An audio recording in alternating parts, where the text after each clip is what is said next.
कुठली ना नाही। एक घोषणा करतोय।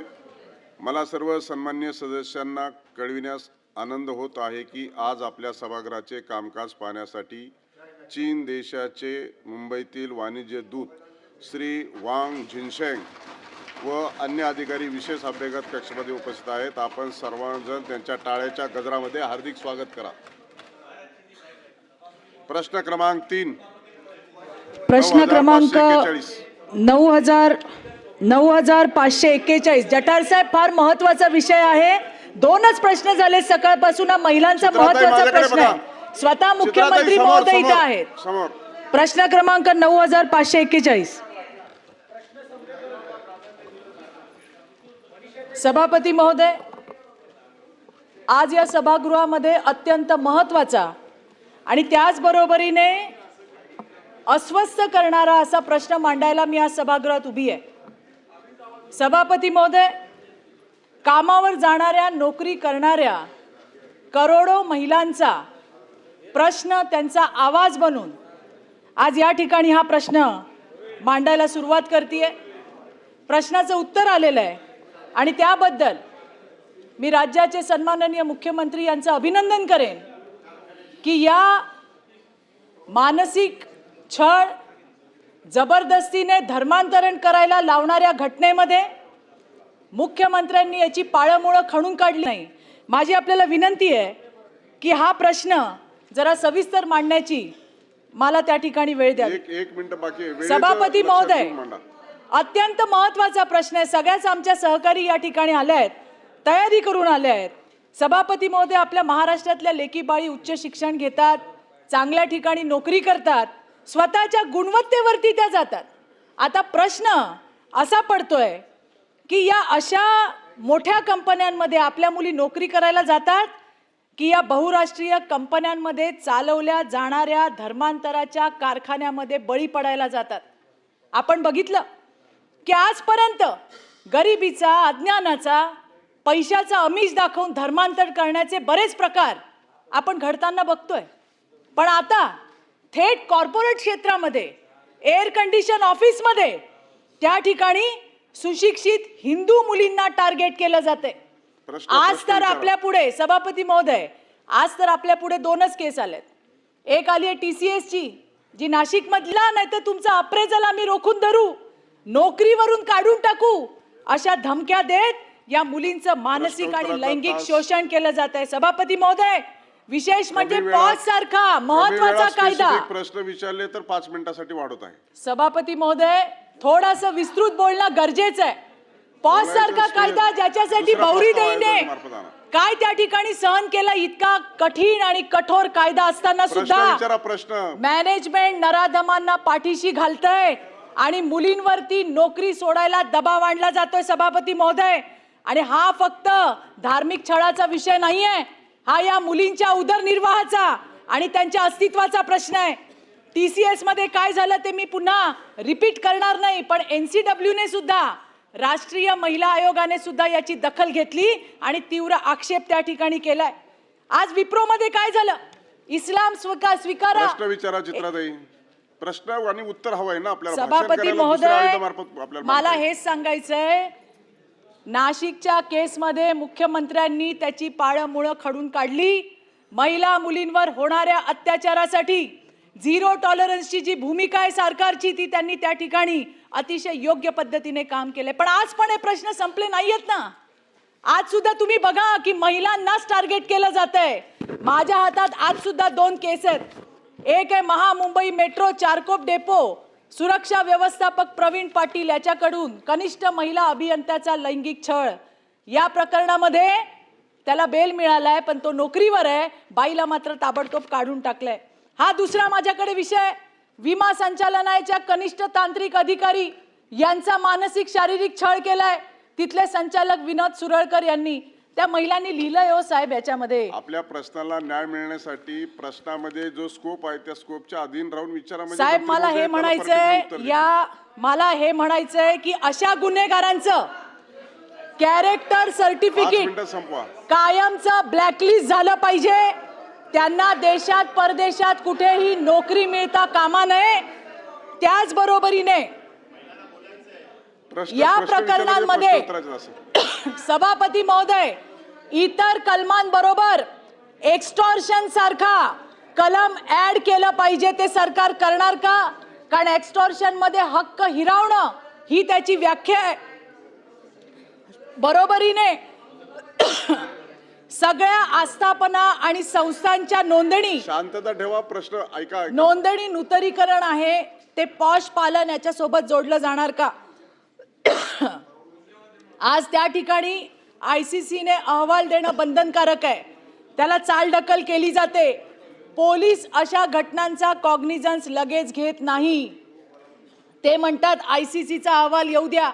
ICCचा अहवाल वेळेत येत नाही साहेब, आणि त्याच्यामुळे ICCच्या अहवालाची वाट न बघता तात्काळ कॉग्निझन्स पोलिसांनी घेतला पाहिजे, अशा पद्धतीची सुद्धा आमची मागणी आहे. आज ICCचे नियम हे फक्त कागदावरती आहेत, त्याची त्या ठिकाणी कायद्यानुसार कार्यरत आहेत का हे बघणं गरजेचं आहे. जे करत नसतील त्यांचं लायसन्स रद्द करणं गरजेचं आहे. आज या कंपनीमध्ये TCS मध्ये ऑपरेशन मॅनेजर यांच्यावर गुन्हा दाखल केलाय. मला पुढे जाऊन सभापती महोदय म्हणायचंय की फक्त ऑपरेशन मॅनेजर नाही, जर अशा पद्धतीने आमच्या मुलींवरती दबाव टाकला जात असेल तर संपूर्ण कंपनी व्यवस्थापनाला त्या ठिकाणी गुन्हेगार म्हणून फौजदारी गुन्हा त्यांच्यावर दाखल केला पाहिजे. त्याचबरोबरीने ज्या ठिकाणी 10 पेक्षा कमी कर्मचारी आहेत, स्टार्टअप, त्या ठिकाणी LCC लोकल कंप्लेंट कमिटी जी महिला बालकल्याणच्या अंतर्गत आहे. आज कित्येक लोकांना माहिती नाही, महिलांना माहिती नाही की अशी LCC कमिटी आहे. त्याची सुद्धा जनजागृती व्हायला पाहिजे. तिथे येणाऱ्या तक्रारींचा निपटारा 30 दिवसाच्या आत व्हायला पाहिजे. कोणी ऐकलं नाही ऐकलं तरी सभापती ऐकतायत, मुख्यमंत्री ऐकतायत. कॉर्पोरेट IT सेक्टर क्षेत्रातील मुलींसाठी स्वतंत्र गोपनीय सभापती महोदय ऑनलाईन पोर्टल 24/7 ची हेल्पलाईन त्या ठिकाणी सुरू करायला पाहिजे. आणि शेवटचं सांगते, अँटी टॉक्सिक वर्कप्लेस गाईडलाईन्स जारी करायला हव्या आणि त्याचं पालन होतं की नाही हे भरारी स्क्वॉडच्या माध्यमातून करायला हवं. सभापती महोदय, कायदे आहेत पण ते फक्त कागदावर राहत असतील आणि ज्या महिला पुढे येतात, प्रश्न क्रमांक 3 होण्यासाठी महत्वाचा विषय आहे, ज्या महिला पुढे येतात त्यांना कामावरून काढून टाकलं जातं आणि जे हरामखोर त्रास देतात ते त्याच ठिकाणी काम करतात. महिला येतात, धाडस घेऊन येतात आणि अशा वेळेला या ज्या 2 केसेस आहेत त्यांच्यावरती सुद्धा तात्काळ कारवाई अपेक्षित आहे. पोलिसांनी तात्काळ कॉग्निझन्स घेणं गरजेचं आहे. एका केसमध्ये पोलिसांशी हुज्जत घालावी लागली, त्यावेळेला FIR झालेला आहे. अशा घटना होऊ नये यासाठी सरकारने काळजी घेणं अपेक्षित आहे. एवढं मला सांगायचं आहे. धन्यवाद. माननीय मुख्यमंत्री महोदय. माननीय सभापती महोदय, चित्राताईंनी अतिशय महत्त्वाचा प्रश्न या ठिकाणी मांडला आहे. TCS मधली जी घटना आहे ही अतिशय आय ओपनिंग घटना आहे, ज्यामध्ये काही एका धर्माच्या लोकांनी एकत्रित येऊन प्रेशर टाकून एका महिलेला लैंगिक शोषण केलं, तिचं धर्म परिवर्तन करण्याकरता तिच्यावर दबाव टाकला. आणि त्यातला दुर्दैवाचा पाठ एवढाच होता की त्या महिलेने ज्या आपल्या मॅनेजरकडे तक्रार केली, त्या मॅनेजरची ही जबाबदारी होती की त्यांनी तात्काळ त्याच्यावर कारवाई करायला पाहिजे होती. त्यांनी कारवाई केली नाही आणि म्हणूनच या केसमध्ये 9 गुन्हे आपण दाखल केलेले आहेत आणि त्या मॅनेजरलाही त्याच्यात आरोपी केलं आहे. या निमित्ताने एक गोष्ट मला निश्चितपणे सांगायची आहे की TCS कंपनी जी आहे, या कंपनीने या चौकशीमध्ये पूर्ण सहकार्य केलेलं आहे. या संपूर्ण घटनेमध्ये कंपनीचं कुठेही इन्व्हॉल्वमेंट नाही आहे. त्यांनी स्वतः त्या संदर्भात सगळ्या प्रकारे जे काही सहकार्य उपलब्ध करून दिलं पाहिजे ते केलं आहे. आणि त्यांनी हे देखील आपल्याला सांगितलेलं आहे की राज्य सरकार सुचवतील त्या सगळ्या उपाययोजना इतर ठिकाणी देखील आम्ही करायला तयार आहोत. पण त्यासोबत जे चित्रात यांनी सांगितलं, बऱ्याचशा कॉर्पोरेट कंपन्यांमध्ये एक मोडस ऑपरंडी म्हणून अशा पद्धतीनं कार्य चालल्याचं आपल्या लक्षात येतं आहे आणि या संदर्भात काही कायदे निश्चित आहेत, पण त्याचं योग्य त्या प्रमाणात पालन होत नाही आणि म्हणून आत्ता काही उपाययोजना चित्रात यांनी या ठिकाणी सुचवलेल्या आहेत. मी तर असं म्हणेन की आपल्या आणि अध्यक्षांच्या मान्यतेने दोन्ही सभागृहातल्या महिला सदस्यांची एक कमिटी तयार करून आणि आत्ता उपस्थित असलेले कायदे आणि नियम याचा अभ्यास करणे, त्याच्यामध्ये काय बदल केला पाहिजे. विशेषतः आपण जेव्हा हे कायदे तयार केले त्यावेळेस प्रायव्हेट वर्कप्लेसेस इतक्या मोठ्या प्रमाणात नव्हत्या. जेव्हा हे कायदे तयार केले त्यावेळेस आपल्याकडे रात्रीच्या शिफ्टला महिला कमी काम करत होत्या. त्यामुळे आता आपल्याला त्याच्यामध्ये बदल करण्याची आवश्यकता आहे आणि म्हणून दोन्ही सभागृहाची महिला सदस्यांची एक कमिटी तयार करून त्यांना ही जबाबदारी आपण देऊ. या सगळ्या कायद्यांचा, नियमांचा, झालेल्या घटनांचा आढावा घेऊन आपण काय उपाययोजना करणं आवश्यक आहे त्या उपाययोजना त्यांनी सुचवाव्या. निश्चितपणे राज्य सरकार त्या उपाययोजना त्या ठिकाणी लागू करेल. मनीषाताई. TCS झालं, विप्रो झालं, SBI झालं, शासकीय सोलापूर ITI यामध्ये 150 मुलींना हा त्रास होतोय. माझ्याकडे त्यांची तक्रार पत्र आहे. शासकीय ITI आहे मुलींचं सोलापूरला, तिकडे सुद्धा अशा प्रकारचं धर्मांतरांचे हे सगळे कंप्लेंट लेटर्स माझ्याकडे मुलींचे हस्तलिखित आलेले आहेत. याच्याबाबत त्वरित आपण त्यांच्यावर कारवाई करावी. संबंधित जे छळतायत मुलींना धर्मांतरावरून त्यांना त्वरित नोकरीवरून काढा. माझ्याकडे एक दुसरा महत्त्वाचा विषय, त्याचं मला उत्तर हवं आहे. लैंगिक शोषणाची एक केस आहे सिकात्सो इंडिया, तळेगाव दाभाडे पुणे येथे. ही कंपनी आहे, स्पॅनिश मल्टीनॅशनल कंपनी आहे. तिकडे ज्याच्यावर आता मी नावच घेते मुलीचं, कारण तिने मला परमिशन दिली आहे. ठीक आहे, नाही घेत.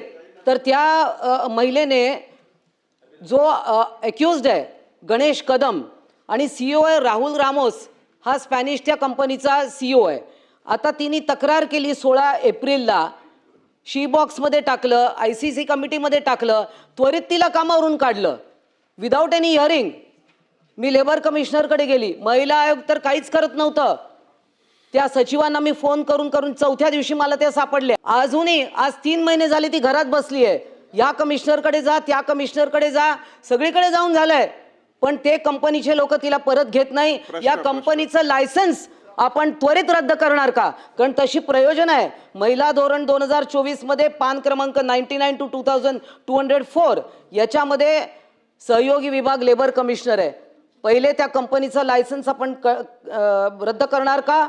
सेक्शुअल हॅरेसमेंट ॲट वर्कप्लेस कायदा 2013 मध्ये देखील चॅप्टर 4 पेज 256 मध्ये लिहिलेलं आहे की कंपनीचं लायसन्स रद्द करता येतं, ते आपण करणार का? आणि दुसरा, महामेट्रो मुंबईमध्ये जो चित्राताईंनी उल्लेख केला त्याच्यात मी वाचलंय, या वर्तमानपत्राचं कटिंग आहे की तिला महिला आयोगाकडे कंप्लेंट केल्यानंतर तिला त्वरित परत घेतलं. मग एका महिलेला एक न्याय आणि दुसऱ्या महिलेला दुसरा न्याय, हे याच्यात लिहिलंय पेपरमध्ये. ठीक आहे, पण म्हणजे तक्रार केली, मग या सगळ्या शी बॉक्सचा उपयोग काय, या सगळ्या पोर्टलचा उपयोग काय? कारण तक्रार केली की तिला बाहेर काढतात आणि मग तिने पायपीट करायची. आज त्या मुलीला 3 महिने झाले नोकरी नाही आहे, पगार नाही आहे, तिची आई आणि ती एकटी राहत आहेत. काय करायचं त्या मुलीने? पहिले या सिकात्सो कंपनीचं लायसन्स बंद करा पहिले, किंवा तिला पहिले त्वरित कामावर घ्यायचे आदेश द्या. माझी मागणी आहे. ओके, माननीय मुख्यमंत्री महोदय. सभापती महोदय, मनीषाताईंनी जे विषय या ठिकाणी उपस्थित केले आहेत, एकतर त्यांनी शासकीय ITI सोलापूरचा एक मुद्दा उपस्थित केला आहे. तात्काळ त्याची चौकशी करण्यात येईल आणि जो कोणी दोषी असेल त्याच्यावर कारवाई करण्यात येईल. दुसरं, त्यांनी तळेगाव दाभाड्याच्या एका स्पॅनिश कंपनीच्या संदर्भात सांगितलं आहे. याही संदर्भात पुढच्या 15 दिवसात वरिष्ठ अधिकाऱ्याकडनं चौकशी केली जाईल आणि त्याच्यामध्ये कंपनीचा दोष असेल तर कंपनीवर कारवाई केली जाईल, व्यक्तीचा दोष असेल तर व्यक्तीवर कारवाई केली जाईल. कुठल्याही परिस्थितीत महिलेवर अन्याय होऊ दिला जाणार नाही. 15 दिवसात ही चौकशी केली जाईल. उमाताई खापरे.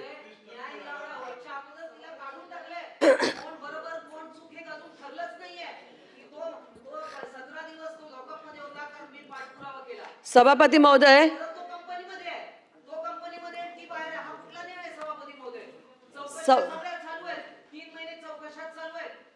सभापती महोदय, विप्रो कंपनीच्या संदर्भात जो विषय आहे मी स्वतः पोलीस स्टेशनला आणि त्या पीडित महिलेला जाऊन भेटले होते.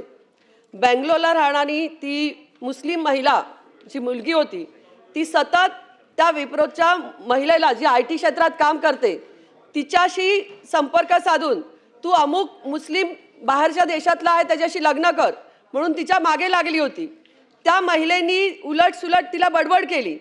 तिचं रेकॉर्डिंग त्या महिलेनी घेतलं आणि ते रेकॉर्डिंग विप्रो कंपनीमध्ये तिने दाखवलं आणि त्या आपल्याकडची ती हिंदू महिला जी होती तिला कंपनीने तातडीने काढून टाकलं. मी पोलीस स्टेशनला गेल्यानंतर पोलिसांशी बोलल्यानंतर पोलीस पण म्हणाले की ताई ह्याच्यामध्ये ती महिला शांतपणे आहे, जी मुस्लिम महिला आहे ती ह्या महिलेशी चर्चा करत असताना ही बोलत गेली. प्रश्न आणि अशा वेळेला त्या महिलेला IT क्षेत्रातली महिला विडो महिला आहे तिला काढून टाकण्यात आलं. आपण ह्याची चौकशी करणार का आणि याच्यावर आपण कारवाई करणार का? होय सभापती महोदय, निश्चित चौकशी करण्यात येईल. निलमताई. प्रश्न आहेत. सगळ्यात प्रथम मी सभापती आपले आभार मानते, आपण वेळ वाढवून दिलेली आहे. माननीय मुख्यमंत्र्यांचं आणि संदीप कर्णिक नाशिक शहराचे पोलीस आयुक्त यांचेही मी आभार यासाठी मानते की पोलिसांनी त्याच्यामध्ये खूप चांगलं काम केलं आहे. मुलींचं धीर वाढवला म्हणून त्या तक्रारी आलेल्या आहेत. माझा स्पेसिफिक प्रश्न हा आहे मुख्यमंत्री महोदय, 2018मध्ये आपणच मुख्यमंत्री असताना अशीच एक कमिटी केली होती महिला आमदारांची, मी देवयानी फरांदे आणि बाकीच्या महिला आमदार होत्या. सन्माननीय दीपकजी केसरकर गृहराज्यमंत्री होते आणि आम्ही अनेक कंपन्यांमध्ये जाऊन तिकडचे कामाची प्रणाली कशा प्रकारे त्याच्यामध्ये आपण महिलांना संरक्षण देऊ शकू याचा अभ्यास केला होता. मी सगळ्या तपशिलात जात नाही, पण आमच्या एक कायद्याच्या लक्षात आलं की हा जो सेक्शुअल हॅरेसमेंट ॲट वर्कप्लेसचा कायदा आहे त्याच्यामध्ये मुख्यमंत्री महोदय लिहिलेलं असतं की तुम्हाला आरोपीबरोबर समन्वय किंवा समेट करायचा आहे का, काउन्सिलिंग करायचं आहे का. तर मुळामध्ये तो जो काउन्सिलिंग आणि समेट म्हणजे तिला जबरदस्तीने दुसरीकडे काढून टाकणं किंवा बदली करून घेणं हा ऑप्शन कंपन्याच ठेवतात. दुसरं, सगळ्या IT मधल्या महिलांची तक्रार आहे की साध्या सोशल फोरमवर गेल्या तरी त्यांना ते सांगतात की तुम्ही कुठल्याही संस्थेचं, संघटनेचं, फोरमचं सभासद व्हायचं नाही. तर या संदर्भात आजच आपले निर्देश जर का आले की त्या कल्चरल किंवा सामाजिक ॲक्टिव्हिटीत जाऊ शकतात, पण त्यांच्यावर ते बंधन आहे, नाही तर त्यांना काढून टाकलं जातं. आणि म्हणून या कमिटीचा जो अहवाल आहे त्याला कैसर खलीद त्याचे सदस्य सचिव म्हणून काम करत होते. आता मी 5-6 वर्ष तो अहवाल शोधते आहे, पण मला तर काही मिळाला नाही. माझी आपल्याला विनंती आहे की त्या अहवालाचं पुढे कार्यवाही करण्याच्या दृष्टिकोनातून थोडं आपण रेकॉर्ड पाहिलं तर ते कळू शकेल. आणि शेवटचा मुद्दा असा स्पेसिफिक की हे जेव्हा धर्मांतराचे परत परत प्रयत्न होत आहेत तर आपण कॉन्फिडेन्शियल रेकॉर्डमध्ये किंवा अहवाल भरून घेत असताना तुमच्या कंपनीमध्ये गेल्या 3 वर्षामध्ये कोणी धर्म बदलला आहे का असा प्रश्न विचारून निदान चौकशी करायला काय हरकत आहे सर्वत्र. कारण नाहीतर उघडकीला कशा येणार घटना ज्या आहेत त्या, आणि कुठे ना कुठे त्याचं मॉनिटरिंग झाल्याशिवाय याच्यावरती जरब पण बसणार नाही, कारण दबाव असतो. धन्यवाद. ताईंनी जे सांगितलेलं आहे तर जरूर कायद्यातली तरतूद काय मला नेमकी माहिती नाही आहे, पण अशा प्रकारची काही तरतूद असेल की ज्याच्यामुळे नुकसान होत असेल तर जरूर ती बदलण्याच्या संदर्भात आपण पुढची कारवाई करू. प्रश्नोत्तर तास 3 मिनिटं वाढवण्यात ताई. माधवीताई.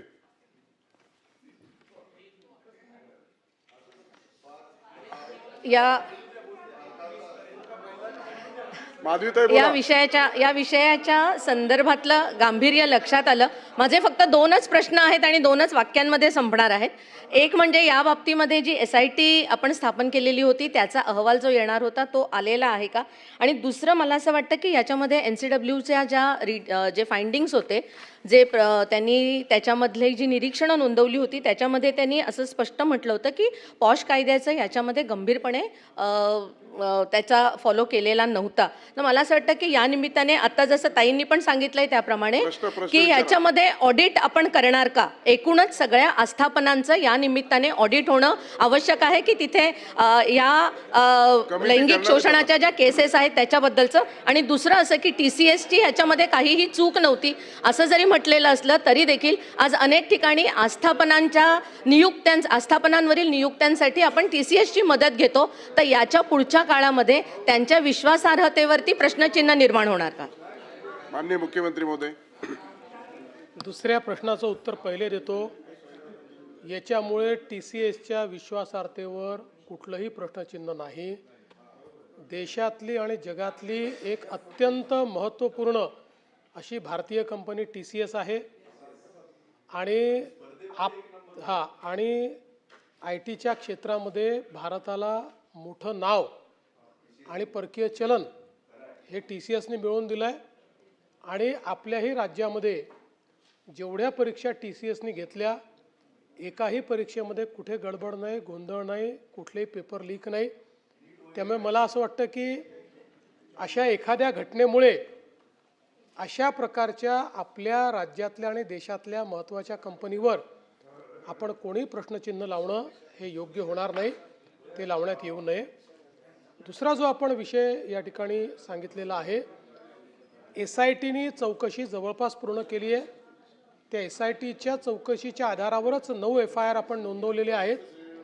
अंतिम निरीक्षणं जी आहेत त्यांची ती आपल्याकडे जेव्हा ते चार्जशीट दाखल करतील, काही प्रमाणात झाली आहेत, काही याच्यात व्हायची आहेत. 9ही जे काही गुन्हे आहेत ते 9ही गुन्ह्यांमध्ये जेव्हा चार्जशीट दाखल होईल त्यावेळी आपल्याकडे अंतिम निरीक्षणं त्यांची येतील. प्रश्नोत्तराचा तास संपलेला आहे. सचिव. तारांकित प्रश्नाची यादी सभागृहाच्या पटलावर ठेवणे. महोदय, मी आपल्या अनुमतीने सोमवार दिनांक 22 जून 2026